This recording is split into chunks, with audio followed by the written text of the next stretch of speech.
So how would you compare the sort of reaction to an American audiences to a British one? You know, it's funny, because I do believe that comedy is a bridge. It's more about bridging, you know, people that are different. But I think it's one of the things I like about England and the States going back and forth between those two places in particular is because England is a little different than America, and America is a little different than England, but it's not dramatically different. You know, like at first we notice these big differences, but if you stay in either place as an immigrant from either other place, really quickly you start to see a lot of similarities. So it's just left of center, which to me that's what comedy's about. You can't be so far away from the center that people are like, what's he talking about? It has to be something that makes someone go, oh my God, that's so true. And so I think like the audiences are slightly different but the same. So you guys are less sensitive about race, but maybe a little more sensitive about social class, things like that.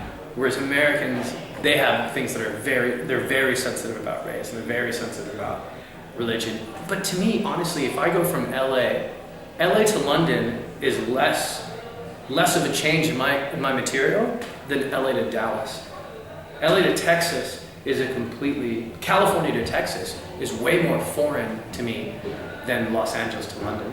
It's kind of a logistics thing, because in order to play a club in a town that's big enough to get an audience that's big enough to pay you enough money to make it worthwhile in the US, if you want to be doing that 5-6 nights a week, you're on a plane, which means you've got to play slightly bigger towns, which in turn means that you're just flying city to city to city, and so you've got to be a little bit further up the sort of crowd-pleasy populist ladder to make a living out of stand-up comedy in America, like as a touring comic. I think Americans, by and large, are much more expressive people. Americans will be the first to stand on their feet and stomp and applaud, and they'll be the first. Like, getting a standing ovation out of a Canadian audience is hard. Getting a standing ovation out of an American audience is as much as saying, hey, I'm a comedian. They're like, oh, like from the TV? Like, they, you know. So I think, not that I don't want to mean to say they're dumber, because they're not, but what they are is their American audiences are much more, I think, accepting and forgiving, and they give you the benefit of the doubt more. Canadian audiences don't tend to do that, particularly West Coast Canadians. And British audiences seem to be kind of in the middle. They have respect for the art form, they respect that you're a comedian, but they also feel somehow, and I'm not sure why, that it's got to be about them. It's a very strange experience. And the ones that aren't kind of respectful and theater type people, they want to pipe up, they want to get it up. They love crowd work here, which you find that Canadian audiences and American audiences maybe not as much, but British audiences, I mean, if you talk to a crowd here, you're golden. You don't have to bring any jokes. You just have to be like, what do you do? You're a plumber? What's your favorite pipe? And then that's it. People lose their minds. And you're like, but.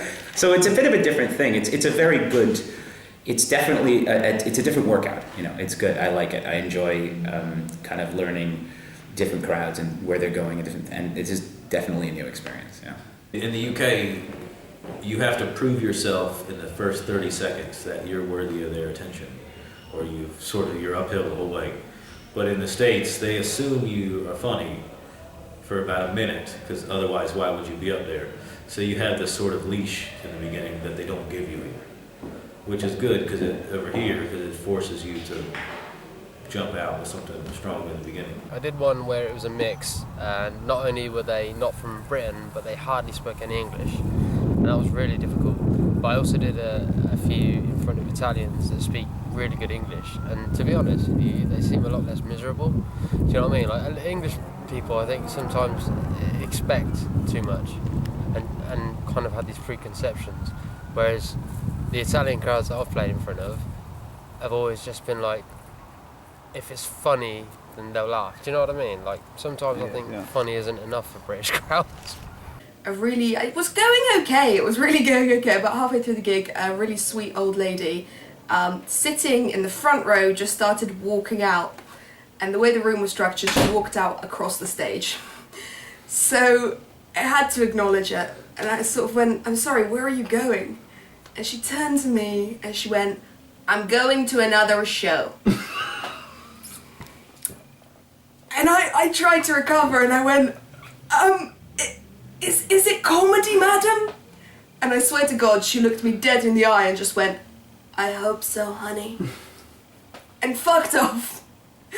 So there's a much more honest relationship, I think, is the lesson to be learned there. A much more honest relationship with the audience, whereas I think in some ways we tend to be more polite and more kind of, we'll laugh and we'll clap at the end no matter what, we'll laugh, we'll do the things. But having said that, I think among the comedians there is a wonderful camaraderie. People always try to say American humor is like this and British humor is like this, and I never really found there to be that big of a difference. Maybe it's because of me, because I am like a white, educated, liberal guy, that I find the same things funny in both cultures, but I just think it's different strokes for different folks, and people are going to see what they want to see. But I never really saw that big a difference between American comedy and UK comedy. There's subtle UK comedy, there's on-the-nose UK comedy. There's subtle American comedy, there's on-the-nose American stuff. The biggest difference to me was the accent and occasionally the types of words people use. Not really familiar with the cuss words yet. Like, you guys, apparently geezer, that's like one of my favorite words. That's totally fine to say. You can call someone a geezer. But apparently spastic is rude. It's like really insensitive. And it's real, I gotta say, it's very bizarre to me living in a nation where the word soccer is more offensive than the word cunt. It's football, you fucking cunt. I get that one all of the time. And if I really want to wind somebody up about football, I'll tell them what my 3 favorite soccer squadrons are. Number 3, of course, being the Tottenham Spurs. They're number 3 for me. Thank you very much. Big fan of the Tottenham Spurs. Number 2, the London Arsenals. Because how can you not get behind those guys? And number 1, probably my favorite, are the Chelsea Manchester Uniteds. And apparently some of those guys are in the same division, which really upsets people. What's the best advice you've ever had? I'm still waiting for it. Still trying to find advice. It wasn't specifically given to me. It was somebody else answering the same question. So what's the best advice you've ever been given? And the advice was, write everything down. In that little split-second space between, that was, Philippe Gaulier used to call it Mr. Flop. He said you go on stage and you sense Mr. Flop is arriving, so you do something, and then Mr. Flop is getting ever closer, so you do something else, and Mr. Flop's right there, so you start doing really stupid things, and then the audience are laughing at you because you're so bad. The best advice I've ever had is actually from my dad, which is make friends on the way up because you'll need them on the way down, which is very wise advice. This is like very sort of specific to magic, but it was from Kyle Wallace, who's sort of my magic mentor, and he said don't use hack lines or hack gags, because like there's sort of a set of jokes that magicians back in like 70s and 80s and 60s used to use. Like, I still use 1 or 2 of them, I've got to admit, like, hold out your hand, no, the clean one, that sort of stuff. Right, the best advice as a magician was always say yes. If somebody asks if you can do something, say yes, and then work out later how the hell you're going to do it. It's not necessarily the funniest comedians that make it, it's the ones that persevere. Never be caught without a pen and paper. Because the brain is ticking constantly, and if you're not jotting ideas down, you're getting the tip of your own iceberg. Oh, that was horrible.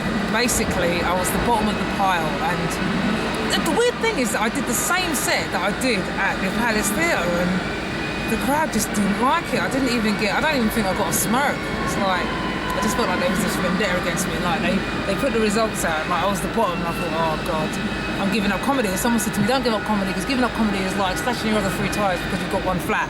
And I thought, yeah, I'm not going to let these people control me. Everybody always says, film your sets and record your sets and all the rest of it. That's fine. That's good advice for checking your body language and certain aspects of your performance.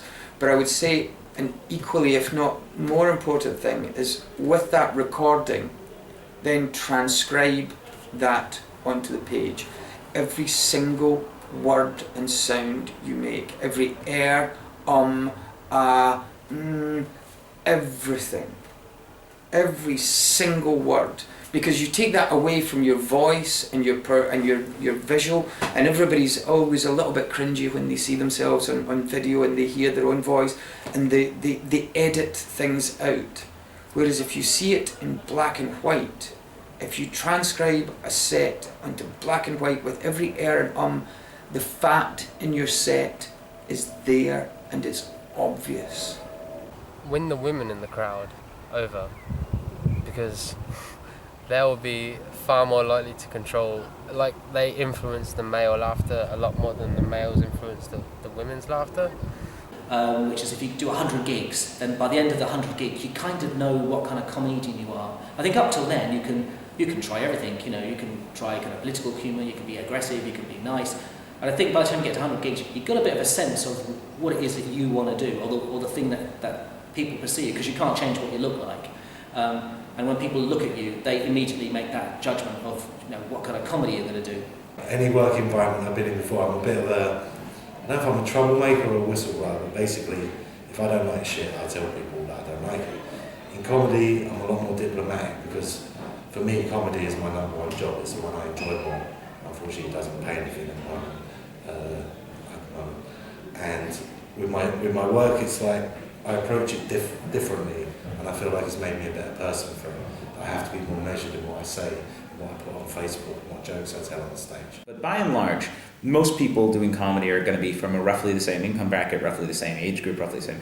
So in that, you have to think, well, what makes me unique from all the other people? It's you and your experiences in your life and everything. And you can never get into trouble. You can never betray yourself if you're honest to yourself. If you are who you want to be. If you're doing things for the wrong reason, if you're doing things just for the sake of getting a laugh, and you don't know why, like if it's just about getting a laugh, well, what does that do for you? Because that goes away really quickly, right? Like I said, anyone can make anyone laugh, you know, like fart noises make people laugh. So what's the point? You know, just saying fart noises makes us laugh. So it's just like, but as long as you're yourself, as long as you're doing it for the reasons you need to do it. Mike Wilmot was a comic from America.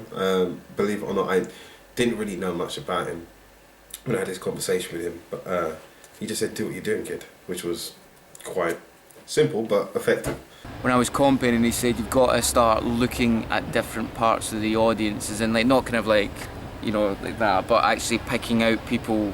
So you would tell a certain part of the story to like even like 4 words to one person, and just make eye contact with each person, and it makes it seem. And even like the back of the room, you try and find that one person in the back of the room, and it genuinely helps so much. Even if you're staring at someone who's a complete grumpy fanny man, and they're staring you out, you can see that it's much more personal to them, and you can almost see you try and change them.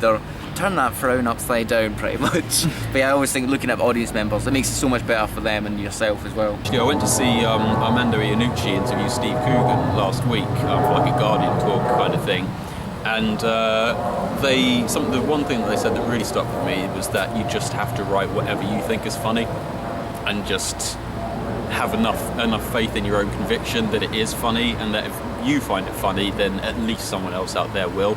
Don't ever apologise on stage. Like, by all means, like if you've offended someone, by all means apologise afterwards. You know, once you're off stage, you can say, all right, okay, you know, if you didn't like it, okay, you know. But don't ever apologise while you're on stage, because it's you not believing in what you're saying. Give me shit. I had a joke about people say you should dance like nobody's watching, but whenever I do that, I find myself grinding on imaginary children, and it was really weird and a bit pedo-y, and I did it in front of Trevor Locke, and Trevor Locke he came up to me afterwards and he went like, "That was good, but the dance joke, just change it to animals. Paedophilia makes people uncomfortable. Animals are funny." So I went like grinding on imaginary animals, and then it's that joke used to occasionally get the audience completely not on my side. And then he just came up to me and went, why are you talking about paedophilia unnecessarily? And I went like, oh yeah, that's a good point. Joke about 2 or 3 jokes in about a teacher. There's a teacher in the audience. So I've done that joke, and I knew she was a teacher because of what had gone on with the MC. And I was mentioning it to her, and she kept going on all through my set after that. And I come off stage, and there's a comedian, a pro comedian, I can't remember his name. I went, of course, she wouldn't shut up. He went, well, you let her in. So I brought her into it. And that was really good advice. Don't bring the audience into it and then wonder why they keep talking through the set. It was from Alex Martini. He said to me, it was after a show I did, and I never looked anyone in the eye. And he came up to me after the show, the writing is so strong, the performance is so strong, but you're not creating a reaction, you're not creating an interaction with the audience because you're not looking them in the eye. They don't feel like they're part of it. They're enjoying it because of the performance, but they don't feel like they're part of the comedy. It's Joe Rogan with dying on stage is like sucking 1,000 cocks in front of your mother.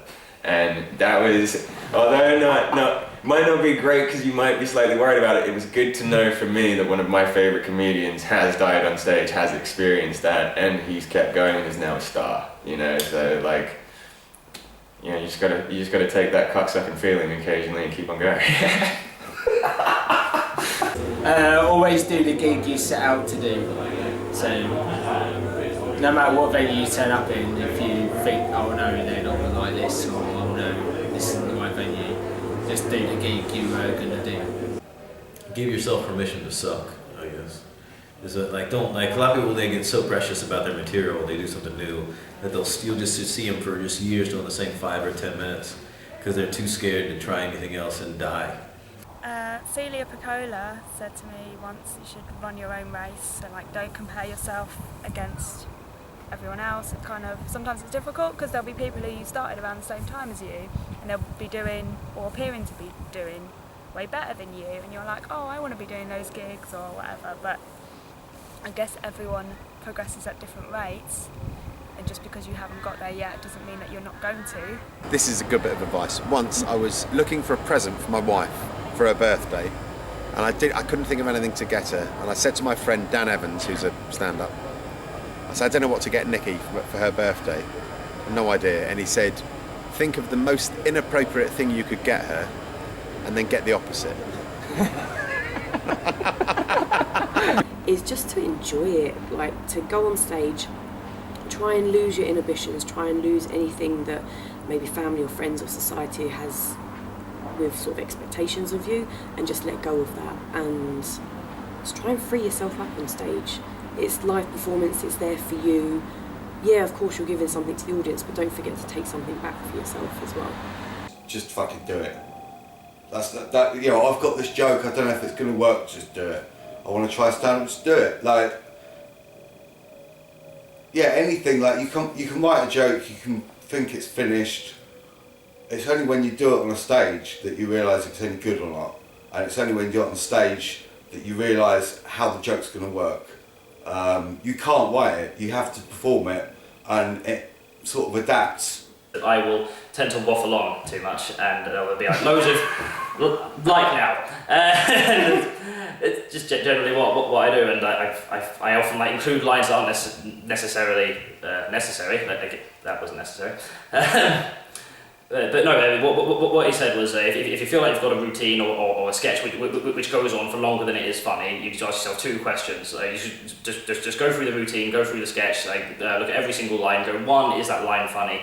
2, is that line necessary for the whole joke to make sense? If you answer no to both those questions, get rid of it. And it's 2 words that I have above my desk, and it's keep going. That's it. Keep going. It's a guy named Gerard Carmichael who said that, and you just don't quit, you know, like especially in a place like Hollywood, you know, where you can't, it's the land of broken dreams, right? But nobody gets fired from the entertainment industry, they just quit. But if you keep going and you believe in what you're doing, and you know, and you're really not pushing yourself to get audiences necessarily, but pushing yourself to be a better and better comic, I think it'll happen. It'll happen in time. You'll find your own way to succeed. Stuart Black gave me a wonderful piece of advice once. He said, don't rewrite your worst material, rewrite your best material. You know, if something doesn't work, just bin it. Go and take your best stuff and make it longer and do more about that. You know, why sit around trying to wrench humour out of something that isn't giving? Go rewrite your best stuff. A lot of comedians say really mean things about Americans. What I'll do is I'll get it over with quickly, then we can move on. I read this in the paper, this is true. 12% of Americans think Joan of Arc was Noah's wife.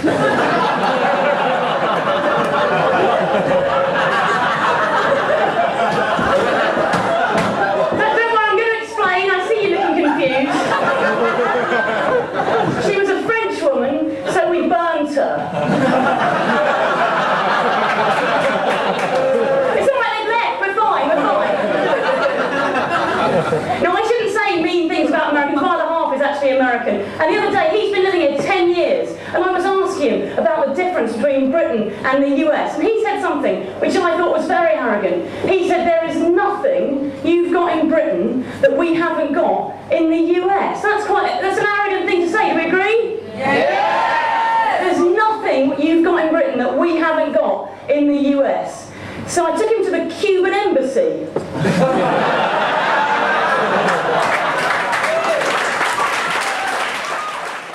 What's the best advice you've ever had? Don't do interviews next to building sites.